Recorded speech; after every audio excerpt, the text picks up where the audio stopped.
Hello বন্ধুরা, আসসালামু আলাইকুম। সবাই কেমন আছেন? আলহামদুলিল্লাহ আমরা ভালোই আছি। আজকে আপনাদের জন্য আবার নতুন একটা রেসিপি নিয়ে চলে এসেছি। আজকের রেসিপিতে আমার থাকছে ঢেঁড়স আলু দিয়ে দেশি কই মাছের চচ্চড়ি। তা আমি এখানে ঢেঁড়স আলু আর কচু, আপনার হচ্ছে কাঁচা মরিচ পেঁয়াজ সব কিছু কেটে নিয়েছি। দেখেন, তো মনে হলো যে আমি এই খাবারটা এর আগে খাই নাই, মনে হলো যে এটা রান্না করি, কেমন লাগবে দেখি। অনেক নতুন নতুন ইউনিক খাবার খেতেও ভালো লাগে। প্রতিদিন একই খাবার যখন খাবেন একঘেয়েমিয়া হয়ে উঠবে ফ্যামিলির লোকও এবং নিজেও।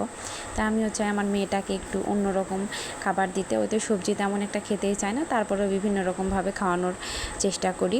তো এখানে সব রকম মশলা দিয়ে নিচ্ছি, হলুদ গুঁড়ো, মরিচ গুঁড়ো, বাটা মশলা, তারপর কাঁচা মরিচ যেহেতু ছিল এই জন্য মরিচের গুঁড়া একটু কমই দিলাম। আবার কচুর তরকারিতে একটু মরিচ যদিও না হয় তেমন একটা ভালো লাগে না। তো এটা এখন মাখানোর পালা, খুব সুন্দর করে মাখিয়ে নেব। এই যে দেখেন আমার পুকুরের দেশি কই মাছ, তো বাজারেরগুলো অনেক বড় বড় মোটা মোটা হয়, খেতে তেমন একটা স্বাদ লাগে না। আর পুকুরের কই মাছ দিয়ে এই চচ্চড়িটা অনেক টেস্টি হবে বলে মনে হয়। ইনশাল্লাহ আশা রাখা যায় অনেক মজা হবে। তা আমি এখানে খুব ভালোভাবে মাখিয়ে নিচ্ছি। এখন তেল দিচ্ছি, তেল দেওয়ার পরে আরও সুন্দর করে মাখায় নিব। নেওয়ার পরে মাছ দিয়েও আবার সুন্দর করে মাখায় নিব।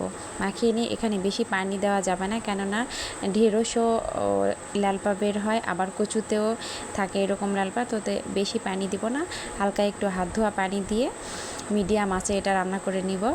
তো দেখবেন অনেক মজা লাগবে, আমাকে খেয়ে তো অনেক মজা লেগেছে। তো এই তো আমার ফাইনাল লুক এই চচ্চড়ির, দেখেন কত সুন্দর লাগছে দেখতে। তো আমার ভিডিও ভালো লাগলে বন্ধুরা অবশ্যই কমেন্ট করবেন, আমার চ্যানেলটি সাবস্ক্রাইব করবেন। আর আজকের দুপুরের রান্নাতে ছিল আমার কই মাছের ভাজি, কই মাছের চচ্চড়ি, টাকি মাছের ভর্তা আর বিখ্যাত উত্তরবঙ্গের আলুর ঘাটি। সবাই ভালো থাকবেন, আল্লাহ হাফেজ।